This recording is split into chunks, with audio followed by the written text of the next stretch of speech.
All right, everybody, good morning. Thank you for joining me today, this Wednesday, for the Wednesday AM Mindful Writing Circle. This is our time to be able to learn how to blend the benefits of meditation and storytelling to help us do three different things. Number one, we want to be able to find meaning. What's going on? We want to be able to find meaning in life and the examination of our own story. And we also want to uncover stories that hold us back from our true potential. And then number three, we want to be able to write new stories that help us become more of who we are meant to be. So today's topic, we're talking about how to tell a more empowering life story. And the reason why I wanted to do that was because one of the things that I've noticed is that anytime I try to tell a story or an old story about myself that I don't want to associate myself with anymore, there's an energy about the story that sort of pops up that I notice. And I have to remind myself, is this something that you want to say? Is this the thing that you want other people to remember you by? Do we want to take the time to remember that old story? Just to sort of put us back in that sort of space. Is there a purpose to telling this story? As a teaching purpose. It's not that we can't tell those old stories, but what is the purpose behind us telling those stories? So I wanted to talk a little bit about that today. So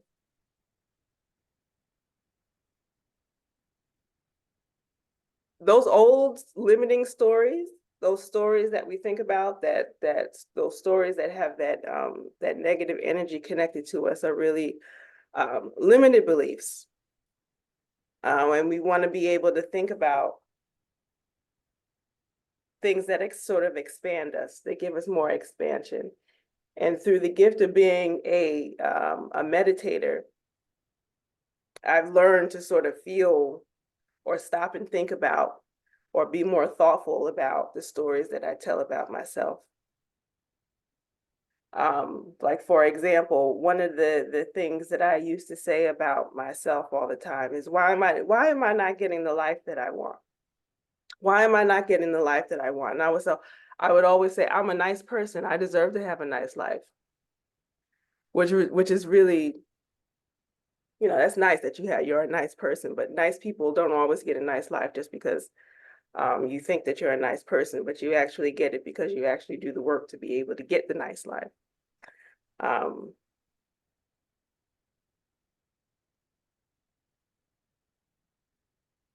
So there have been a number of things in my life that have sort of, I'm looking at my notes and I'm like, what is going on today?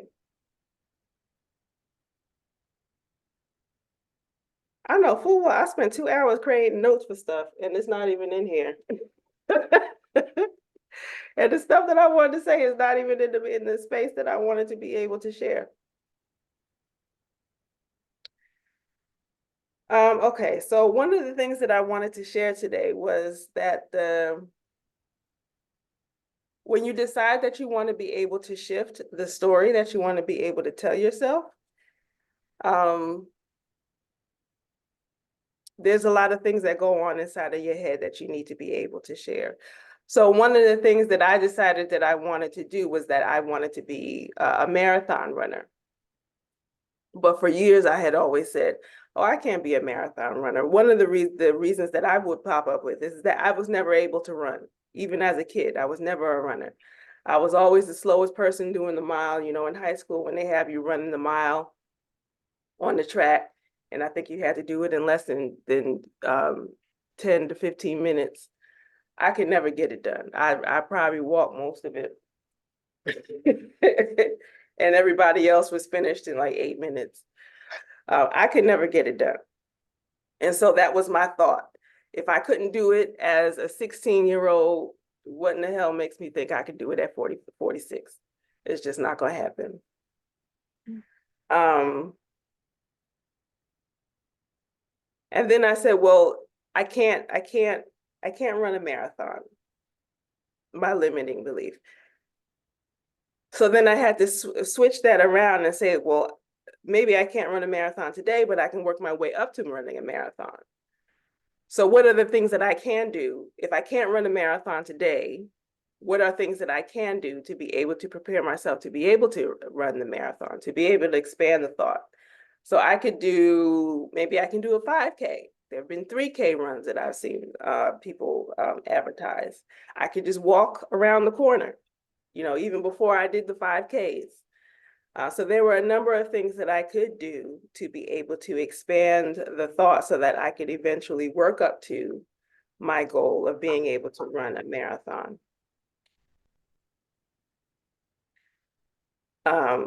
So there are a lot of things that we put ourselves through and trying to expand the life that we want to be able to have. Here comes Miss Kathy. There's a lot of things that we say that we want to be able to do in the life that we want to be able to have. But we don't do it because we decide that we want to be able to sit in those limiting beliefs. Good morning, Kathy, I see you. So I wanted to ask you all the question this morning.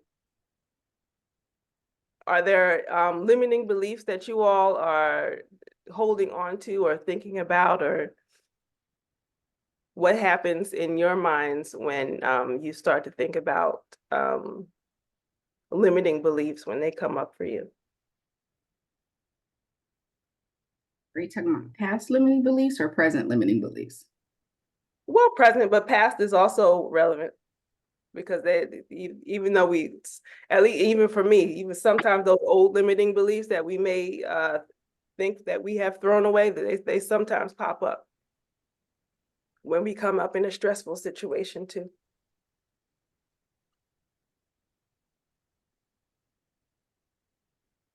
Okay, I'll be transparent.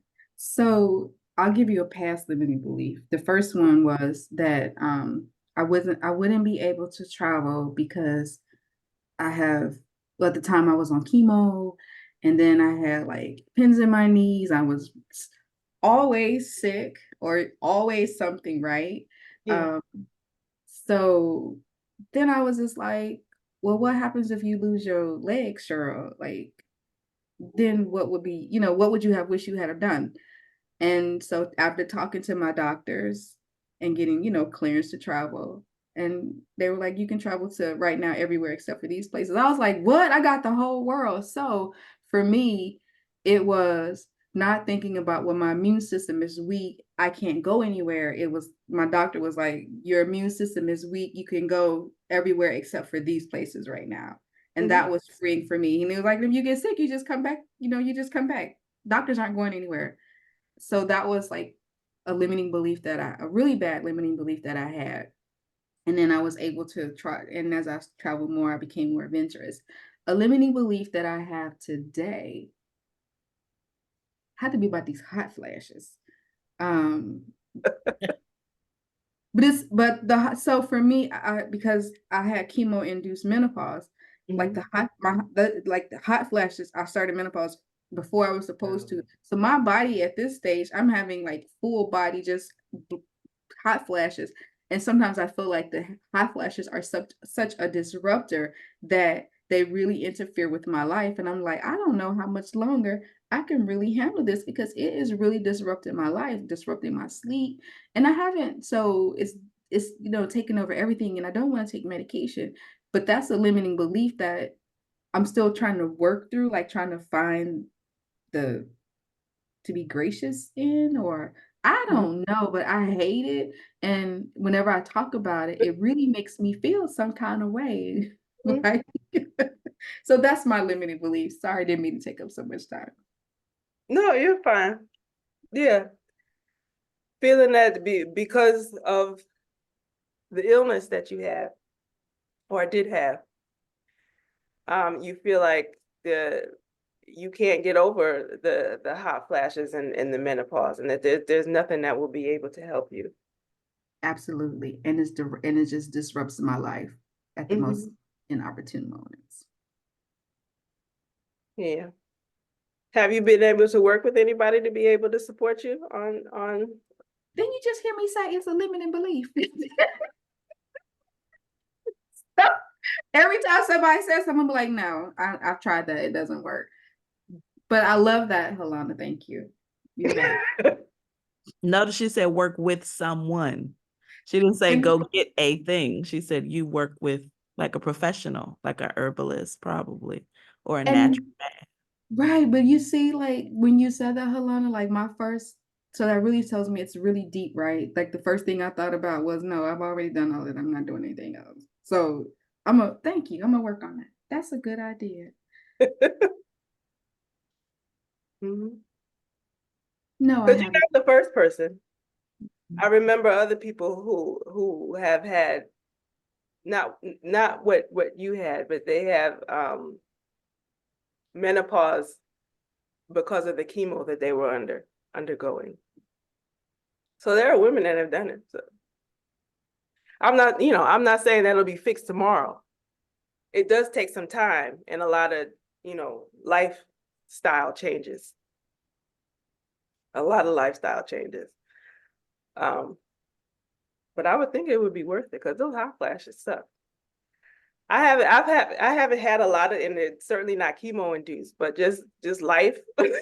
So there's just been stuff that I've had to switch in my life because of the like hot flashes. There have been a few times when I've woken up in the middle of the night and literally the pillow is just soaked in water. I'm like, what happened? I'm looking at the ceiling. I'm like, is there a leak? Like, because it was really just that bad. Like everything was just so, it's a horrible way. It's really just a horrible way to live.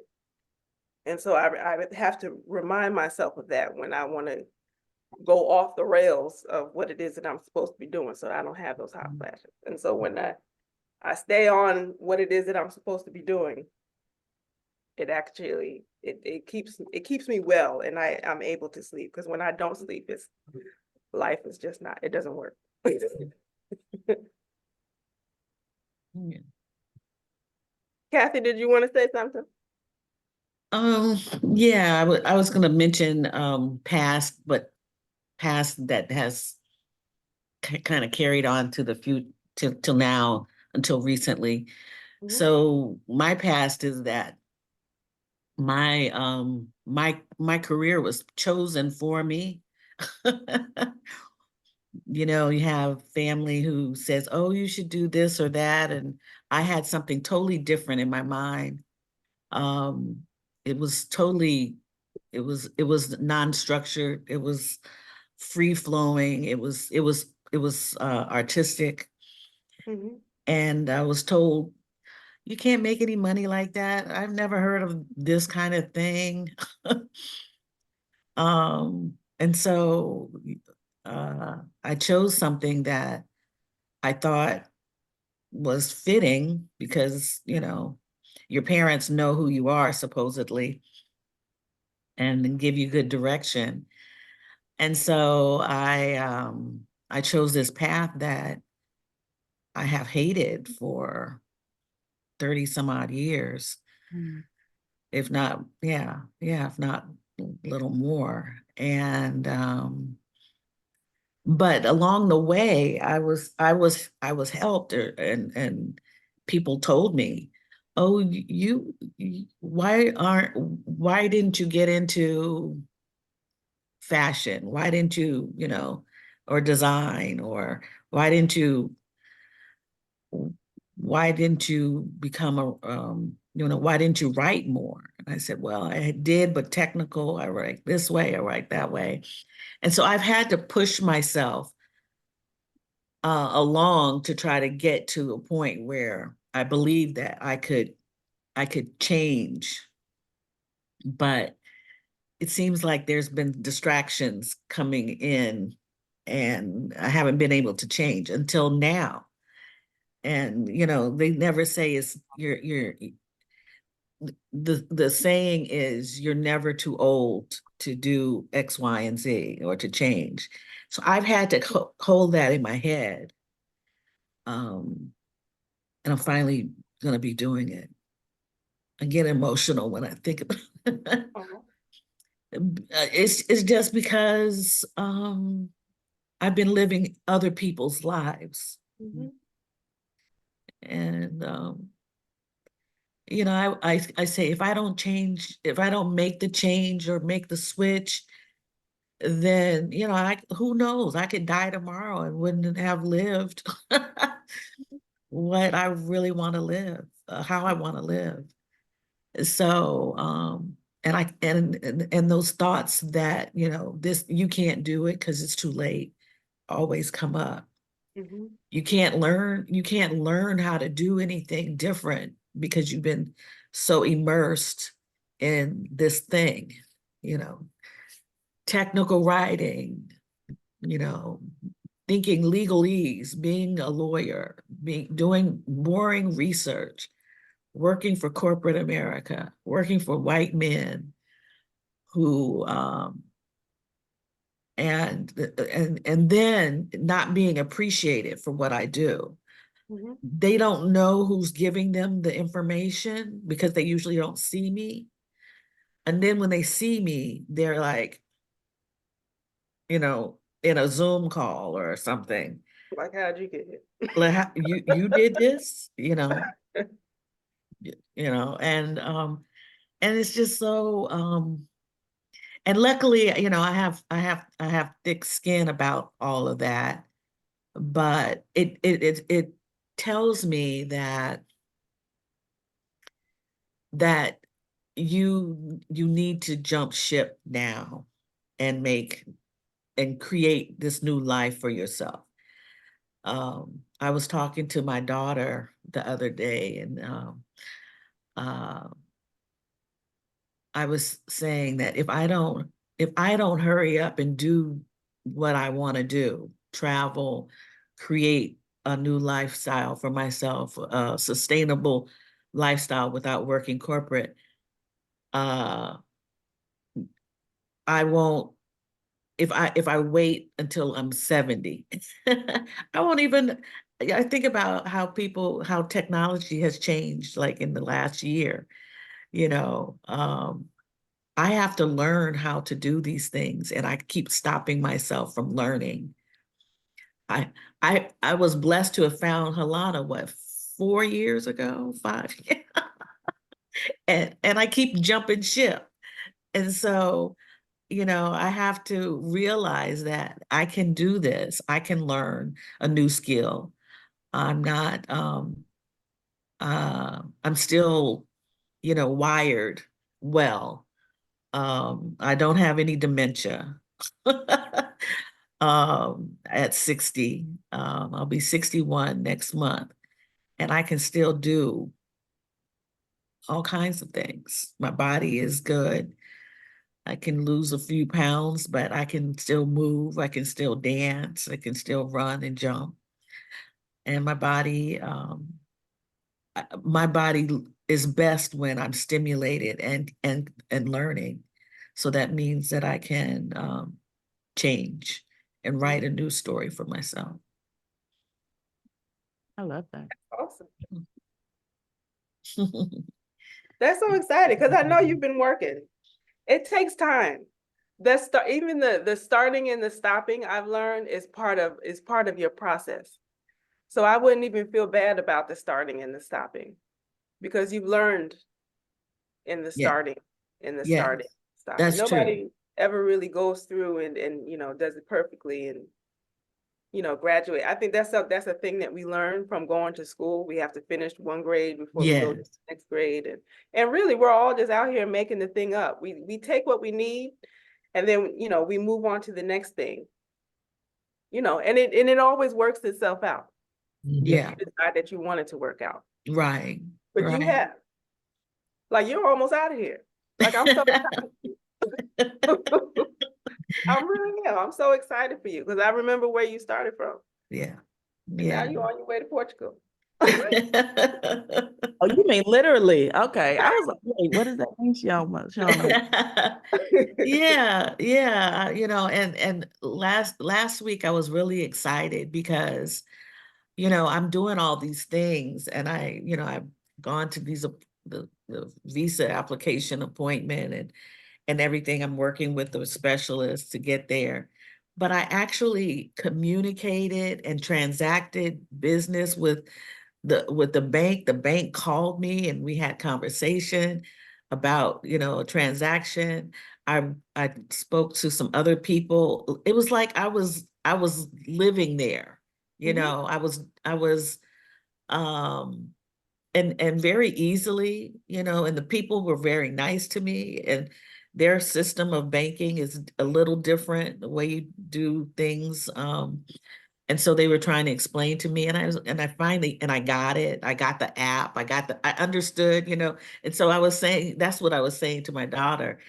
If I wait, another 15 years, technology going to change.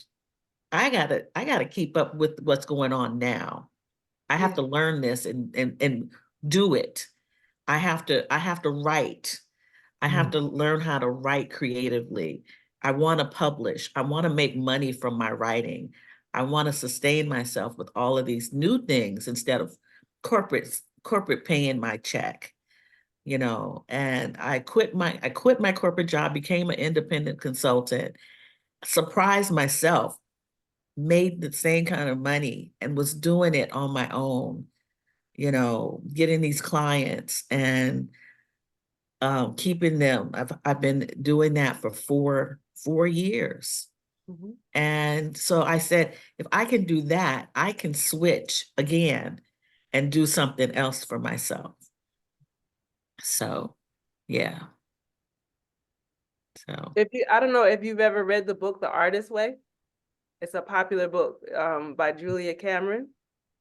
no, It's the called The artist Artist way. Way. Yeah, Uh-huh. it's a 12-week program that she created on helping to pull out the artist in you. Oh, And you can be a literal artist, or just someone who just wants to be more creative. okay. And her thought is that we all have artists or artistry in us that wants um, to be able to come out into the world. And so I really love that book because Okay. that's one of the lessons that I've had to learn in my life, to learn how to be able to bring out that creativity. And she actually talks about in one of the chapters um, of saying that instead of doing the thing that we know that we want to do, it's our limiting beliefs that keep us from doing all sorts of other things that are sort of um, a tangent from what it is that we wanted to do. It's sort of in the arena, but it's not exactly the thing that we want to do. Yes. And so that's not the thing that we want to do to be able to make us happy. And so she wants to help you to get you back on the road to what it is that you like. So that might be a really nice book. Okay. Julia Cameron? Okay. Julia Cameron. Okay. All right. Carolyn, Thank you want to you. share something? Yes. First of all, that was a beautiful story. I felt every word you said. Mhm. Thank you. My limiting belief of the past, and it wasn't until I actually, and I struggled to shed it, but it was believing that or expecting people to treat me the way I was treating them. And when it would fall apart, I would just be so devastated. Like, I don't understand why is this happening this way? I don't want to be the kind of person that they've shown themselves to be. I want to continue to be who I'm presenting myself as, but I keep getting stepped on. And I had to through meditation as well. I did Kundalini yoga, and to really get in touch with my spirit and the me that is me, authentically me. That I was able to discover protective ways, spiritual ways to protect my aura and protect my spirit, and identify people who were not for me, who weren't on my team ahead of time, so that now that I'm surrounded by people, now I'm surrounded by people who want to see me win and allow me the honor of helping them win, or at least watching them win, you know. So that's a limiting belief. These days, if I have any limiting beliefs, I don't know what they are, because I'm feeling very free. I'm feeling very much in my purpose. And as you had mentioned, trying to see, Kathy, as you had mentioned, things start just falling in place. It just becomes sort of kind of easy. I watch your journey, Halona, and I love the way you say it, and then you do it, and then it happens, and then you live in it, and then you say it, and you do it, and it's such a beautiful rhythm of nature when you get attuned, and that's how you know you're doing what you're supposed to be doing, because it just flows, because it's the reason you're here, the ordained reason that you're here. Well, thank you for saying that. Mm-hmm.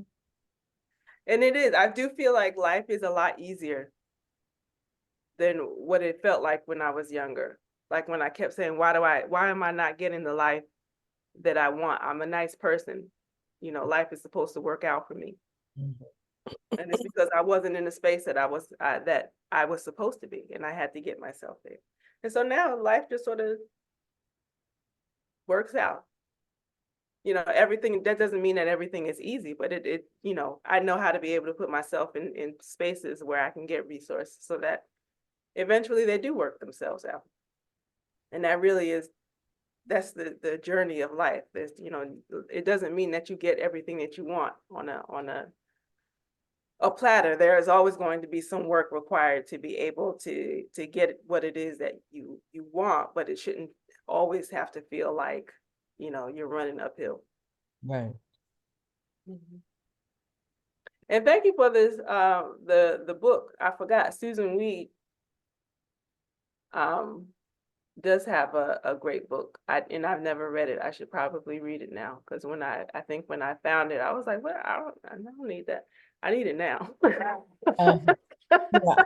I'm actually doing a teleseminar with her tomorrow at 9. Yeah, on kitchen medicine, the real soul food. Oh, Yeah. nice. So How do we watch that? I'll put it in the chat. Okay. Thank you for asking. Because I enjoy Susan Weed's work. And you know what? She's such a pleasure to talk to. She just honors you in her words, how she addresses you and how she thinks. She's eclectic in her thinking. Yeah. Might not agree with everything she says, but it's not something to have a big argument about. It's just something to either take from or leave behind. But as far as her books is concerned, what I find so interesting about her is she's a high school dropout. And she her body of knowledge is unbelievable. You can't argue with it. Can't even argue with it. I always think it's interesting when I hear about people who did not have a lot of formal education and yet are really, really educated. And every time I hear about it, I can't help but to think about that passage in The Miseducation of the Negro, when Carter G. Woodson says, if you somehow make it without going past 8th grade, you just might make it. That's deep. And then tying that back to these limiting beliefs, right? Like I had to look this up because I've always struggled with this idea of limit. I'm like, what does that mean? Right. Um, and I realize it's this idea of putting limits on yourself around what's possible and what's available to you. Mhm. And we think about how much if you are trained to think in a particular way, right? So you have all this formal education and you're trained to think in ways, quite honestly, that keep the system operational, right? Because education is made to create workers. Mhm. And so Mhm. the more work experience, like, and all of the systems, the education system and the health system and the media, like all of these systems work to keep us in this way. And it's almost like, dang, these limits, like number one, it's quite natural that you have limits because you're operating within this world that Right. somebody else, of someone else's creation. And then also, those limits aren't even yours. Like they're not even like real for real. They Mhm. feel real because everybody has the same ones typically. All the people you work with, the people you go to church with, the people, right?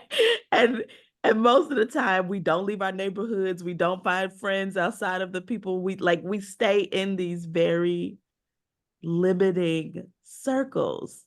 And then social media arrived. Mhm.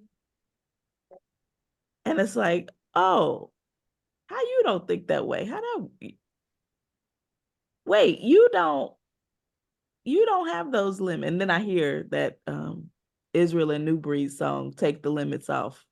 Take the limits off of me. And it's just all these things that, I just think about, oh, you could actually remove the limits. That's why when you said if you said something about you didn't say a lifestyle change, but I'm thinking about if you live differently, like if Mhm. you listen to different things and surround yourself with different people and watch something other than what you've been watching and read something other, right? Like you literally change your entire life.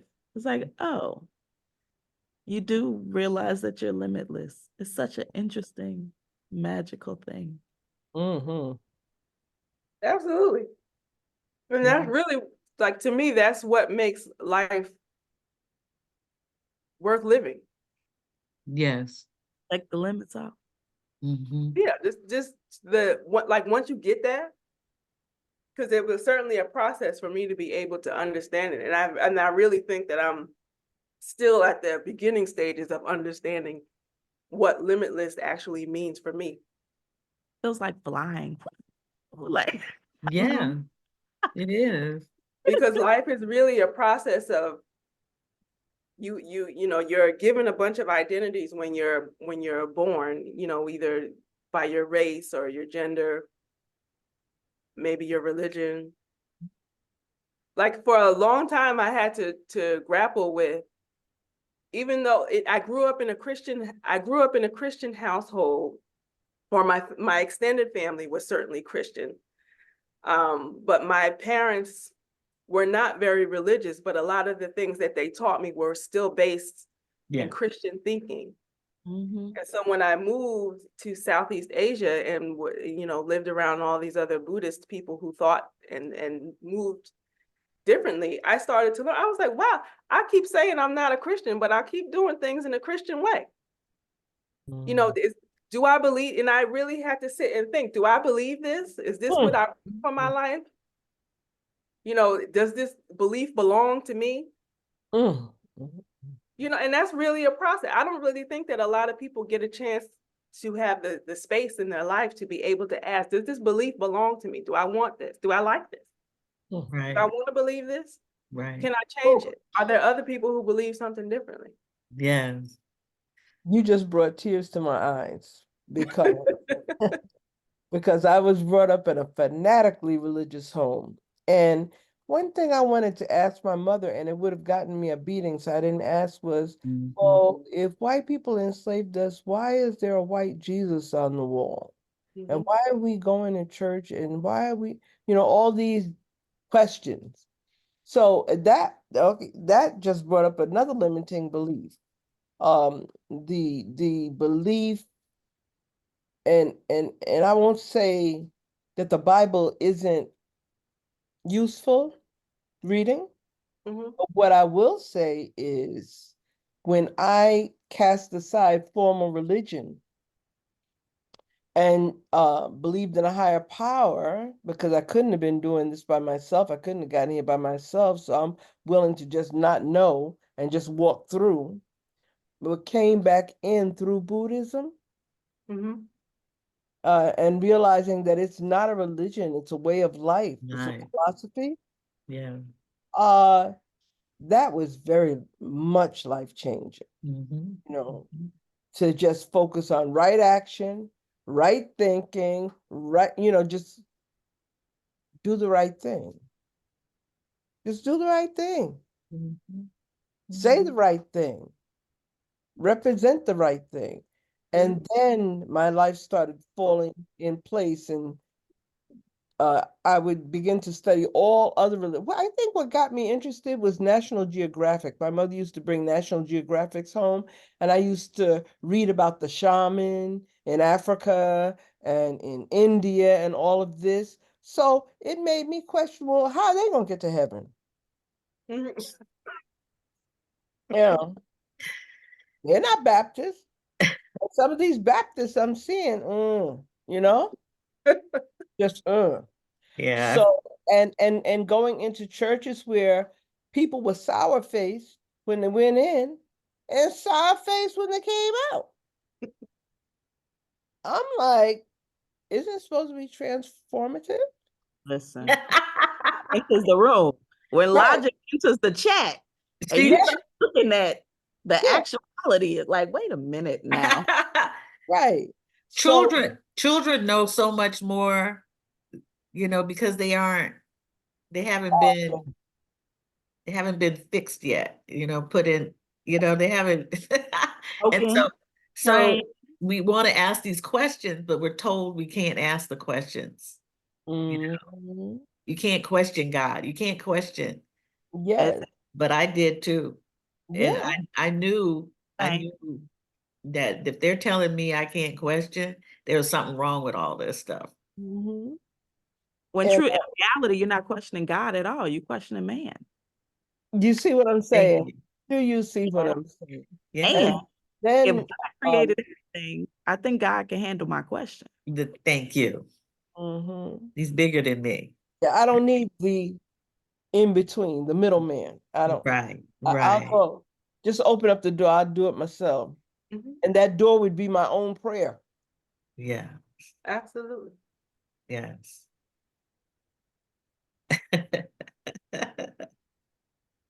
You know those mandatory courses you have to take in college? Uh, Mm-hmm. well, Genius. it's it's cores. And we had to read Things Fall Apart. Hmm. And the Yes. teacher gave me a C because I basically told him Christianity destroyed the Africans. Hmm. And I disputed it and rewrote it, but didn't take that part. I just said it differently, and he had to concede with the B plus. He just couldn't give me that A. I know it's an A plus paper, but Just oh well. Okay, I'll take that. And then there was another time when I used Holocaust to describe what happened to us as slaves, mhm. and this Jewish professor, female, threw the doggone paper across the room in front of the class. And, since I was always the revolutionary, my classmates, the other people of color, they kicked me under the table, like, it's time for you to speak. It's time for you to speak. Mhm. So she was like, Holocaust refers to fire. I said, we were burnt, and she ran across the hall and got some literature, and the class was all at Twitter. They're like, oh, you're in trouble now, like that. But I don't know.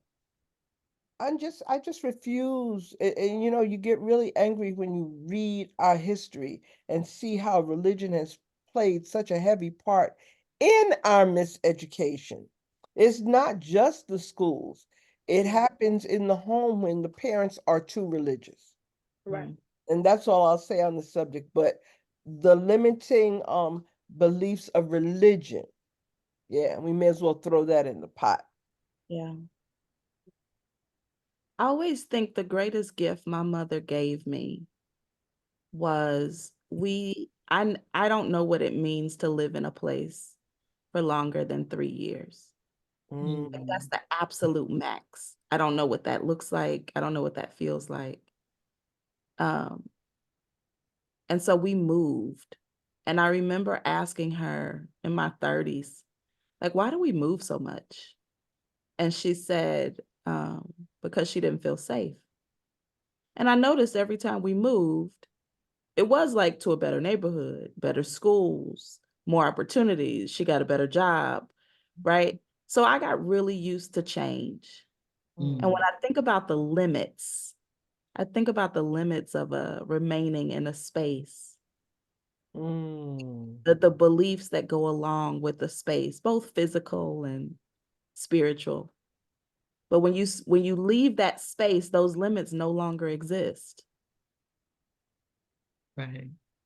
And 2 years, a year and a half, 2 years is not long enough for you know what I mean? For especially if you're moving up, if you're moving to a better situation, like there's new limits.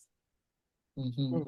Mm-hmm. And every Mm-hmm. time that it's like it's like forcing, at least that's the experience that's how I remember it, is Mm-hmm. what I wasn't able to do in Gary, I could do in Indianapolis. What I couldn't do in Indianapolis, I could do in Sacramento. What I couldn't do in Sacramento, okay, now I can do in Chicago. What I can't do in Chicago, oh, I can do in Champaign. It was like a constant expansion. And I think about that now. And I don't know, my mother she finished high school, but that was it. She had never been on a plane until she was in her 60s. Oh, But we wow. still, right? Like when I put her on the plane to come visit me in Mexico, she got on the plane, got a passport, first time out the country. But even without, like, I don't know how this woman from Gary, single mother, no more than a high school education, still moved her children all across the country, literally from New York to California, just driving. She would drive. We Wow. drove, packed the stuff up Wow. in the car. She still do it. I'm like, Mom, please, please. Well, now she's not so much, but yeah. Wow. That's great. Yeah. It is. Mm-hmm. Mm-hmm. Really and truly, limits they're in your mind. They're not real. You They just gotta aren't. have one person hear, or a podcast. You just gotta hear some stories. Get in a space where people are sharing their stories. Yes. And then Yeah. you start to see how, everybody's not having that experience. Right. Right. And that's really what you have to do purposely. Because I remember when I Yes. was really asking myself that question of why isn't my life changing? And I got serious about it. I had to turn the podcast because the people that were around me were not asking those questions. And they can't help you. No, they ain't got it. They don't know. Gotcha. Like, why are you even asking this question? Yes. Right. Why you Yeah. questioning this? This works just fine. Mhm. I think You for know, your me, mama did it, your grandparents did it. Like, why do you need to That's be right. so extra? Why are you so extra? She's Extra. always trying to, shift stuff and move things around. Yeah. So why is it that what we have is not good enough for you? I remember my mother asking me a lot when I was a kid, and I would have the audacity to say, something, or she would say, who do you think you are? Or, she would look at my grandparents and say, who does she think she is? Mm. Now I love that question. Now you know. Now I know who I am. How And long she you would say, got? she thinks she's the queen of Sheba. I said, yes. Yes, Yes, yes, yes, you I do. do. I do, as a matter of fact. thank you for acknowledging Yeah. my existence where I am today. That was why I didn't fit, because I did think I didn't know it, but I got the energy of the Queen of Sheba. Okay, thank you. man. Yeah. So many years ago, I heard a pastor say when I was heavy in the church, you don't fit where you are because you're cut out for where you're going. Mm. Mhm. And Halana, I mean, just think about where you were and where you are now, where you lead a weekly conversation around these very things. When you were, 15 years ago, surrounded by people whose minds couldn't even imagine. Mm, mm. And now you leading a conversation with people on, multiple continents, multiple countries. Wow. Love it. Yeah. This is where you were headed. Thank you for continuing. Yes. I'm so glad that you took this journey. Oh, thank you for saying that. Yeah, because without your journey, then I would not have been inspired to, I would have got it somewhere, but Mhm, but I got it through your journey. Yeah. mhm. The Yeah. heart of Literally sharing. without, The heart of sharing. Yes. Mhm. Yeah. literally without your struggle, there would not be this progress. That's right. Frederick Douglass said that. Yeah. I have the T-shirt, literally. Come on now. Yeah. And I always like to say that there was the reason that I even started doing this, in particular, that there was a sister, she's passed on now. But I learned about how to be a digital nomad even before digital nomading was a word from her. What was her She was name? Yawanda Black. We even, our names are very similar. Mm. But I learned from her example. She started her writing business and moved to Jamaica with it. And she would sort of move back and forth between Jamaica and Atlanta, which was like mind blowing. I was like, that's a thing, like you can do that. She passed away like 2 years ago in Antigua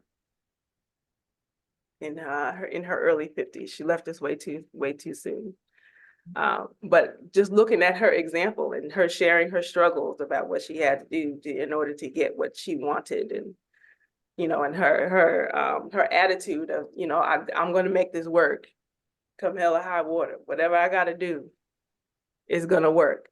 Even she talked about times when the money was low, and she would share what she was doing to be able to find new money from somewhere. She Yep. made it work. She Mhm. absolutely did, and until she was here no longer. So Mm. to hear Kathy say, thank you, for sharing your stories and to help me. All of us are doing the same thing for other people that we may never know about. Other people are always looking at us and watching what it is that we are doing. Which is why I think social media is so powerful. We always sort of look at, social media as sort of like the bane of our existence, but there's so many positive things that have come out of Yes. social media if you choose to use it in that way. Yeah. Mm-hmm. Mm-hmm. Cheryl was getting ready to say something, and I wanted to hear what it was she was going to say. Yes, ma'am. Remember, Cheryl? Oh, I forgot. I've forgotten.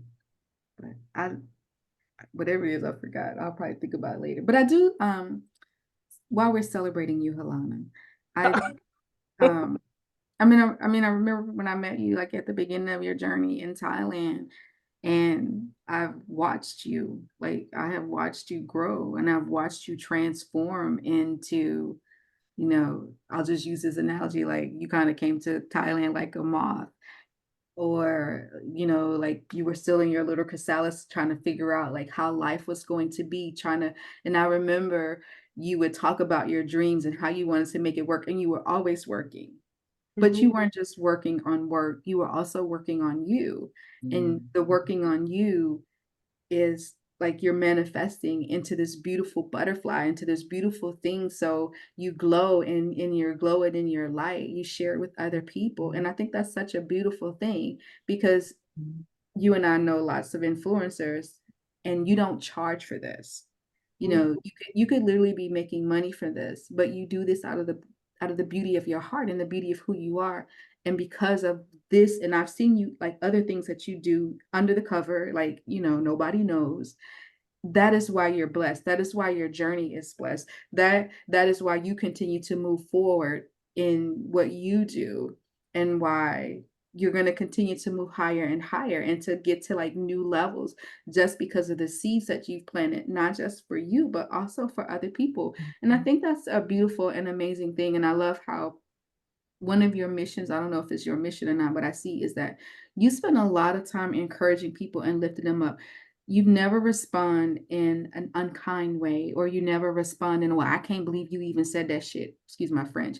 You know, it's always, you always, when I say always, emphasizes come from a place of compassion and a place of understanding. And that is a rare gift. It's rare and beautiful, just like you and your name, right? And so I just, since we celebrating you, I'm just gonna put that out there. There you go. Thank you, Cheryl. That's so sweet of you. Thank Yeah. you. It's nice when other people see your growth. Mhm. So I appreciate that. Thank you I so mean, much. I've even seen your growth through your watercolor painting, Mhm. Oh, you're the painting. food that Color. you prepare, and I'm like, I Yeah. just want to eat it off the screen. Yes. Yes. And I'm like, you just need to go into business and do that. Mm. So I could eat. Where's the restaurant gonna be? Where's the little window where I can place my order? You Yes. know, I mean, and you know, I met you coming out of Vietnam. Mm. So and you know, you would share that was during the pandemic, and you were trying to figure out where you're going next because of the visa. And you were sharing that, and I was like, every day I was like, wonder if she found another place. I wonder if she's gonna do this, but at the same time, very calm about it, because you knew you were gonna do something that was gonna be in your best interest. Mhm. And then you got there, and I was like, wow, she did that. So my journey is like, I push myself through whatever I think I can't do. That's how I handle it now. I don't say I can't do it. I just say I just have to, you know, don't shut down, you know, because it becomes overwhelming and you think, oh, I can't do this. I push my way through it. And I'm thinking, I wonder how she did that. I wonder how she made it there in her mind and in Mm. her spirit. How did she do that? I don't know, but then I saw pretty pictures being done. I see people see her running marathons, and I was like, this is cool. This is cool. And so whatever she's doing, I know that I can do that in my way. So Mhm. yeah. It's a life unimpeded by other people's opinions. Yes. Yes, I think that is right, Carolyn. Mm. That is right. Yeah. Mhm. Well, thank you so much. Thank you so much for sharing all of that. That really does mean a lot, Yeah. a lot to me. Yeah. Yeah. We're at the top of the hour, and so I wanted to share the journal writing questions for the day Mhm. that we can take with us. Mhm. Um, see. The first one is name a current limiting belief, which we talked about today. Where does it come from?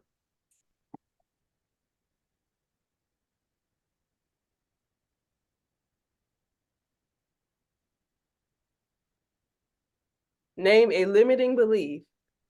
Where does it come from? I think that's the where does it come from part is a question that's worthy of sitting with for longer than a few minutes if you can. Definitely. Number two, what is true and what is made up about your limiting belief?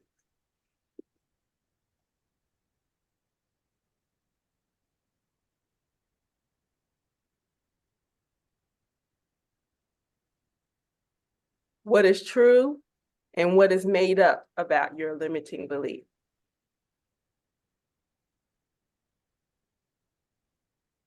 Because I think there's always both parts in your limiting belief. You have to sit and sort of think about what's true and what is made up about your limiting belief.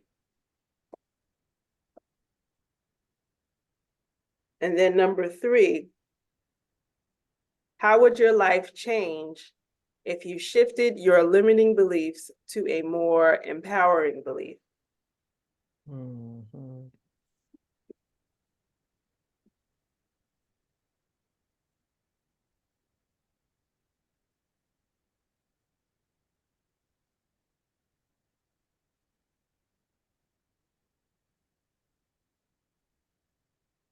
So number 3, how would your life change if you shifted your limiting belief to a more empowering belief?